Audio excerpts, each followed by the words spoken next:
Ladies and gentlemen, welcome to the video. Today I'm with my student Adam.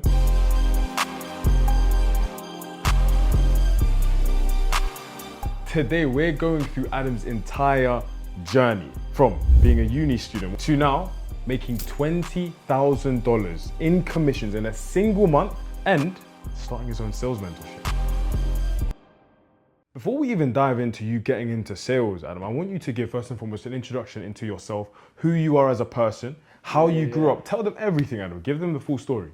I mean, I've lived a very comfortable life. Like I'm not gonna go on this like, oh, I came from nothing, built myself up. Like, alhamdulillah, I can't complain. Like I came from, a very, very comfortable family. I mean, even before, like it's funny, the way me and Isaac met, we met in the best gym in the UK before any of this. So like, things were comfortable for me. Like I was just living off of the back of, support, and I'm very grateful for it. But something that Isaac installed into me from, going to third space in the gym is that you need to make something for yourself. You can't just live off someone else's success. If you want to make something work in life, you need to build something for yourself pretty much. And so yeah, going back to myself and my journey, so obviously I've grown up in Marylebone, which is obviously where he lives as well now. Nice. I've lived in a nice area, went down the normal routes. I went to school, sixth form, done all that stuff. But it's funny because while coming from a very comfortable place, a very comfortable family, I've still always tried stuff. So when we went to that first lockdown in year 10, so I'm talking 2020, I jumped onto trading. So I tried trading, and it's funny because I still low-key buy funded accounts here and there now. Just because I'm the type of person, I will never give up on something completely. For sure, I have a mentality where I'm always still going to try something. And I've tried trading for 2020, 2026, I was like 6 years. And I've never really seen like crazy success from it. Like I've had a couple 1-2 payouts, I've had a couple of funded accounts, but I haven't seen anywhere near the same success I've seen in sales. And it's something that, like Isaac was telling me as well, like sales is a kingpin industry. Like you need sales for everything in life. Like every day there's buyers and sellers. It's just about closing deals. Now that's where, you'll make serious money. Most of these online stuff like trading, dropshipping, e-commerce, Amazon FBA, like not to like put anyone down that's doing them. It's great, but it's great while it lasts. Like I've got friends in the industry, who've been doing e-commerce. They run up money, but a small mistake like their ad account getting banned and they're back to square one. Trading, you can have $1 million of funded. You can have a bad month, bad 2 months in trading, and that's it. You're back to square one. Sales isn't a thing where, cool, you might have a bad week in sales, but there's always new prospects. There's always new clients. There's always new people getting booked in your calendar. No two people are going to be the same. There's going to be, the tough, really difficult clients, and there's also going to be the really easy clients. Like, it's never going to be a case where, you have your ups and downs. People are always consuming, products, information. People are always buying. So it's an industry which is to stay. It can't be replaced by AI, because think about it. If you want to go buy a £500,000 car, if you want to invest into yourself, if you want to invest into your education, you're not going to go on a link, drop 5k on a program without knowing who's behind it, without speaking to a human being. So it's something that's to stay. And there's loads of uncertainty in these other industries. Amazon FBA, for example, is something I tried for a year. You can literally get your listing, banned by Amazon. Like, you're relying heavily dependent on Amazon. At the end of the day, like, they could come in and, undercut your prices, and then you're stuck with all the stock. And there's huge upfront costs, etc. But sales, there's zero cost. You just have to turn up, buy a laptop, take the call, close the deal, and keep it moving. Amazing. Firstly, Adam, I appreciate your transparency and you breaking everything down so clearly. I actually want to dive into something you said at the beginning. You said you grew up comfortable. Tell me, what did your dad do, or what did your dad do? What did your grandfather do? What was the family business, and why did you grow up comfortable? My grandfather was in car rentals. He made a lot of money off cars because he was the first, not like the first, he was the first Arab sort of figure in, the Edge Road area to be pushing out cars, etc. So he was very successful off that. He had an amazing clientele. But the thing with cars is it's very dependent on the season. So it's something he even tells me, like, it's very dependent because his clientele is strictly not Arabs, etc. There's only a certain period of time when they're here, right? There's only a certain time when, cars are going up consistently, and then there's going to be periods when everything's quiet. But the main problem with me working, with my granddad, etc., is going to be just because of one thing. It's pretty simple. Cars, stuff goes wrong every day. Like, it's never as stress-free as closing it. Like, you're gonna have accidents are gonna happen. You're gonna have people that don't want to pay up write-offs, and it's just a headache. It's not something that my mum wanted me to get into. I mean, it's funny, just before I even hop onto this, I said to Isaac, bro, I'm buying this car. I'm buying a 330 M Sport, the 24 plate. Like, I Literally. have the paperwork. I literally was about to go and buy it. There was a A class. There was a A3. I was gonna start my own thing off the Yeah. back of my granddad's thing. And Isaac was like to me, he said something which still stays in my head till today. Your first business, especially with the day that we're living in now, shouldn't be a physical business, which 100%. requires a lot 100%. of time and effort. It should be something which you can manage from online, wherever you are in the world, because we live in a day and age where everything is online, and it should be a job where there isn't much barrier to entry. Something that you can get into and kill it within a short amount of time. And Adam, Cars you got actually, built, yeah. I want to stop you there because people don't understand how organically me and Adam even met. Literally, I was in third space change room. Adam was in third space change room. I was changing and I saw this guy because, bearing in mind, third space, it's the best gym in the country. In fact, it's one of the largest gyms in Europe. The bill for third space every single month is in the range between £250 to £500. So when I see another young guy, I'm like, well, what's this guy doing in it? I literally said to him, hey bro, how old are you? And he goes, 20. And I'm like, wait, so what are you doing in this gym? And he goes, oh yeah, my parents are just paying for it. I go to uni, I study XYZ thing, boom, boom, boom, boom. Next day I see him in the gym, we're chopping up and he's telling me about his granddad and his father's businesses and how successful they are and how he's gonna now start his own luxury car rental business. And instantly I'm like, look, fundamentally with every business, everything works. Ecom works, dropshipping works, crypto works, Forex works, trading works, everything works. But when you're starting off, you need to do something as frictionless as possible to get in the game. That's what I told Adam. And he's like, okay, cool, so what do? I explain what I do. I run a growth partner agency. We help entrepreneurs and experts scale up their education company. But because we have so many portfolio clients that need good sales reps, need good closers, need good setters, we also have a sales education company that I co-founded with my co-founder, Peter, who literally at the beginning of the year, 2025, was making 2K a month. Now makes 30 grand plus in commissions every single month, right? And so we co-founded this so we could funnel these businesses together. And I said to Adam, I'll be honest with you, I wouldn't even perpetrate you getting into what I do, but I would perpetrate you getting into sales, right? And so off the back of you making this decision, first I want to ask you, bro, why did you make that decision to number one, get into high ticket sales, and number one, trust me to be the person to actually teach you and educate you and train you in high ticket sales? Yeah, look, I'm not going to give you no BS reason. I'm just going to be straight up. Genuinely, I've always had this mentality where, like I don't invest into programs. They're all a waste of time. You can learn everything off YouTube. Like you can learn everything for free. Like why would someone who's making a killing want to charge you to teach what they're doing? And I was always programming that way where like, no, I don't want to buy programs or anything. But if you want to be totally honest, because I saw him in person, like I saw him every day. I saw obviously Isaac I'm talking about in the gym, and I saw like he genuinely was doing what he was saying he was doing. He wasn't like, flashing a Lambo or doing like crazy stuff. Like cool, he bought like a nice kettle, he bought a nice watch, but this was just normal for him. He wasn't like making it the center of attention. It was just stuff that came as a result of his success, and he never like tried to force anything on me. He told me, look, like I can help you if you want, and the decision was left to me. And I don't know, it just felt right. Like when you can see someone, you can tell that they're genuine. It was more of like I knew him in person. He's not gonna do me wrong and run away with anything. So I was like, you know what? Let me just take a risk. Like, life's about taking risk, and For sure. I'm forever grateful for that risk I took because I wouldn't be right here where I was if I didn't take that risk. No, 100%. And now I actually want to talk about Adam taking that risk because fundamentally, human beings like comfort. They like staying the same. It's very easy to stick to your normal routine, stick to your same 9 to 5, stick to your same degree, do the same thing.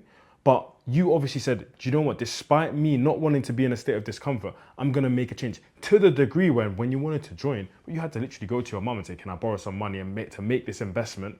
And you did. But of course, now it paid off. Firstly, why did you do that? How did that whole process feel? And how does it feel now to be in the position you are now? I mean, look, it's easy for me to say now, it was the best decision. But let's just take it a step back. When I like, for example, I gave my word, I was like, yeah, cool, I'm gonna lock in. And now it came to making a payment. Obviously, making any sort of payment in life is gonna be a bit, uneasy. You're gonna have doubt, should I get in, should I not? It's literally down to how fast you move. The longer you delay it, and this is something that I've seen in sales, the longer you delay something, the more you're gonna let your mind play tricks on you and think, I shouldn't get in, I shouldn't get out. It's just a matter of something that Isaac says, and it's like, if I think of a word that Isaac will say, like it's his word, it's moving with velocity, moving with speed. Like he always says, move velocity, move with speed. And it's something that I'm trying to implement in my own life. Like, if you do genuinely want to see success, you just have to hurry up, move with velocity, move with speed. Because look, the worst case scenario of all of this is cool. I would have paid for some sort of mentorship program, but at least I would have gained valuable skills.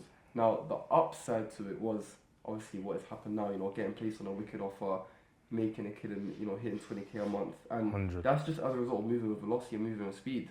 No, 100%. And this is the crazy thing that people don't realize about life is your mind is just not your friend whatsoever. Your mind, especially how we've been programmed, growing up in the UK, everyone's very risk adverse. Everyone just wants to follow the traditional standard path. You go to America, these guys are like, they're making 20k a month salaries. So they're not even thinking in the same paradigm. I went to New York in December 2024 and you're meeting 17-year-olds just killing it, 100k a month, 200k a month. So when you see that in comparison to grow up in the UK and it's like very risk averse and whatnot, your mind is naturally going to tell you, nah, just stay and do the same thing you're doing. Just stick to the same thing. It's all right. You don't need to do that. But despite that, you took that risk and obviously now it's paid off exponentially. And it's a case where you now have a deeper vision. But what I want us to do is when you first dived in, what was that process? You went through a period of education. Okay, you went, because for us, I'll give a little breakdown. Our 3 C's in terms of making sure every closer that comes into our organization is successful is number 1, competence, actually making you a competent closer, someone who can kill and close deals. Number 2, conviction, installing the internal conviction inside you, in your mind, removing the limiting beliefs you have. And number 3, company, because without a good company, you cannot make a single penny. But what was that process for you in terms of training, the education, the in-person training sessions we had everything? Essentially, it's very simple. I signed up for the program, cool, signed everything, and then it was a matter of me moving with speed. Like the first sort of week, or first week to 2 weeks, is just about the knowledge consumption. So I got sent over all the modules. I'm not gonna lie, that first day I kind of slacked a bit. Like I watched something, didn't take it too seriously. But because Isaac was really persistent, like messaging me every day, like bro, like are you staying on top of this? Like tell me what you've done, send me your notes. Like making sure that I was like genuinely like taking action upon myself, and then that's when I locked in. Obviously, because I saw him at the gym as well, he was asking me in the sauna, and I low-key felt a bit scared to see him in the sauna and not tell him what it is that I had just learned. And he was asking for rundowns, etc. So yeah, the first like sort of week and a half was just gaining all the knowledge through the modules, and then it became a matter of literally diving straight into the deep end of role play. So having in-person sessions, having one-to-one Zoom calls with Isaac, where he will run through. He will act as a client, so he will act as a client, and I've essentially just got to close him. But he wasn't acting like any sort of client. Like I'm talking, he was the worst of the worst client. I'm talking clients with the worst sort of objections, like throwing every single objection your way. And to be honest with you, it low-key pissed me off at the start. Cause I was like, bro, no one's gonna be like that in a call. But looking back at it now, I realize it's only set myself up for success because there isn't a single objection that can come my way now that I can't handle, or that I don't have the necessary frameworks to be able to handle. And that's just as a result of, like I said, in-person sessions, harsh, like tough love, for example. That's the best way to call it, like sort of tough love. And then the lucky thing for me is because I'm the type of person that can learn really quickly and I can adapt. It was literally 2 to 4 weeks in. So yeah, first sort of week and a half knowledge consumption, then role play. And then after that role play, it was literally thrown into the deep end onto an offer. And then I could say within literally first 4 weeks, role playing, knowledge consumption into an offer. And then that first month, that first commission landed, and it was happy days. Like debt paid off, payment back to my mum, and it's just been up from there. No, incredible. And the most important thing for us when placing students is placing them on an offer that aligns with them.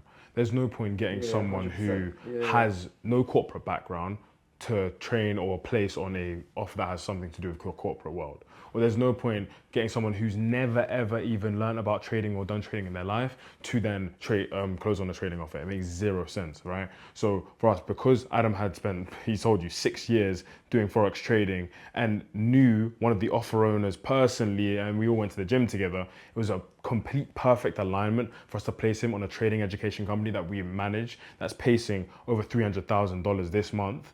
And Adam absolutely smashed it off the rip, and the top closer on that offer literally helped him with a load of different things. And then from there, it was super smooth sailing, honestly. So it was really important for us to do that. And now it's a case where when I look at you 3, 4 months ago and you now, it's like a black and white difference. Not just about the money you're making and how much work you're putting in, but also your confidence as an individual, you know? Because just to give them a bit more clarity, you were an introverted person before this? 100%. Or?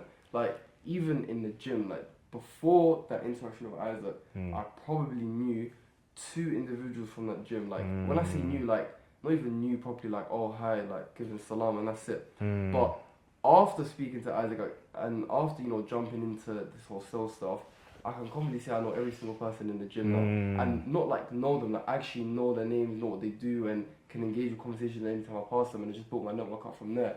So now, like, there isn't a time when I can walk into the gym, for example, and not have like a long to get drifted off on a long sort of conversation with someone. Honestly. Now, I have a couple quite final questions for you, Adam. First and foremost, what is your vision?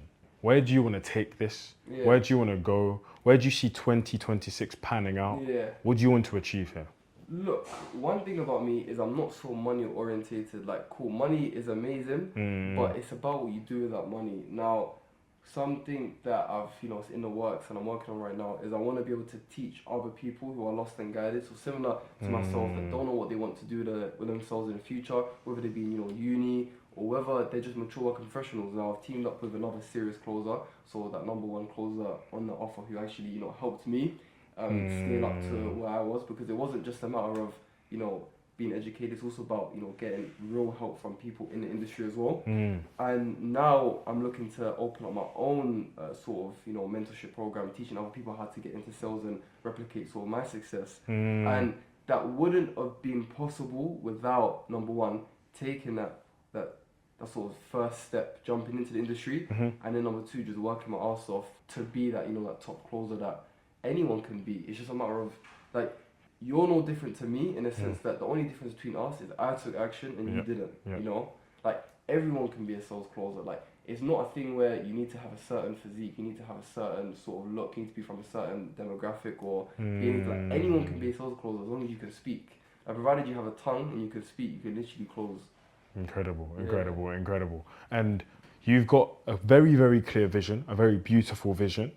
What do you feel like you want to achieve in terms of your sales career? Like, is it a case where you potentially would want to make a 30K commission month? Is it potentially a case where you want to sales manage one day? Would you just want to focus on the education alone? Like, what would your focuses want to be in that side of things as well? I mean, I'm the type of person that really wants to make myself busy. I never want to be in a position where I'm not doing something. Like, for example, with sales calls, cool, it's always packed out, but there's always still a bit more time that I have in my days. Like, I still have an extra 2-3 hours spare in a day.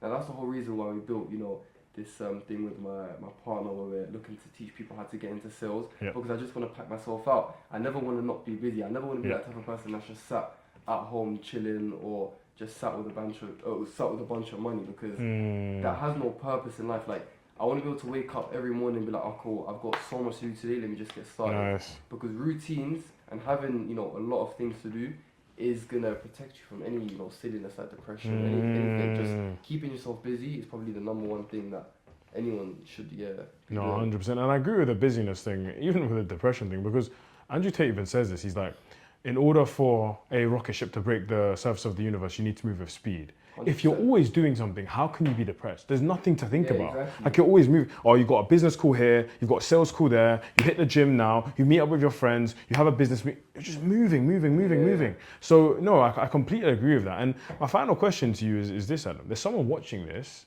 and they're like, damn, he's a cool guy. You know, this guy's a cool guy. He's 20, he's making 20K a month, he's got a Rolex on his wrist, he's working diligently, and he's actually trying to provide impact to the world. I want to be like him, but I'll be honest with you, I'm a bit fearful. I'm a bit scared. I don't know if this is the step I should take. They might be working a 9 to 5, they might be a uni student. What do you say to this type of individual if you're speaking directly to the camera and directly to them? If I had to give them sort of any advice, is weigh up your options, number 1. All right, so look at everything that you've already tried and tested. So do exactly what I done. So I had to look back. So I said, I've tried trading for 4 or 5 years. It's still not worked. I haven't got too far. Like, I had, you know, a couple of payouts, but they were just mitigating all that money I was spending on funding accounts. Number 2, I tried e-commerce. I tried, like, literally everything. And you've got to really think, like, sales, again, going back to what I've said previously, is literally the foundations for every single business. Like businesses rely on what, sales or marketing, right? So trading is a thing that God knows if it's still going to be here, in terms of being able to have access to fund accounts. Like you're relying on a company to provide you capital. Who's to say that they're still going to be here the next month? Who's to say they're going to give you a payout? We hear horror stories all the time of guys in the gym that are traders, got rejected payouts, whatever. And not only that, even working in e-commerce and dropshipping, like props to you if you made success out of that. It's just something I personally didn't. I'm sure a lot of people can relate to it. But if you want something which has higher chance of success, just jump into something where it's needed in every single business, where like genuine need a skill. Like every business genuinely needs a salesperson. Yeah. So get into like an industry, and if you want to jump into what we do, by all means, take that action. But just weigh up all your options first. Think about what should I get into, and then just try to evaluate what's needed in life. No, 100%. And I want to say a couple of things as to what Adam said. Firstly, again, every business model works. You can get rich with any business model. But for me, I know so many people who have tried at, for example, e-com dropshipping and failed. Peter tried e-com. And it's not because he's not an exceptional individual, because he's garnered success in almost everything he's done. But e-com specifically, it's like, do you find pride selling products from China to the everyday man who lives in the UK or the US? Not really, not too sure, right? I'm not judging e-com, but that's my personal perspective on it. Trading works. Again, I have many trading clients, but it is a case where there's people who go years without seeing success with trading, like genuinely years before they get profitable. But high ticket sales in particular, is such a low friction business model that you can enter with speed, get trained, and garner success. Like, I can't express this enough. And on top of that, this is the key thing I'd say that's most beautiful about high ticket sales. It affects you as a person. You become better. If you make millions off of crypto, I'll be honest, I've met crypto millionaires. I'm going to give a specific example. When me and Peter were in Dubai, we met these guys killing it with crypto. They rented the Euros, rented the G-Wagon. They had money, they were doing well for themselves. But I'll be honest, when I'm looking at them as men, they're very timid, very shy, they're very introverted, they couldn't really articulate themselves, couldn't really have a good conversation, and they just weren't impressive men, right?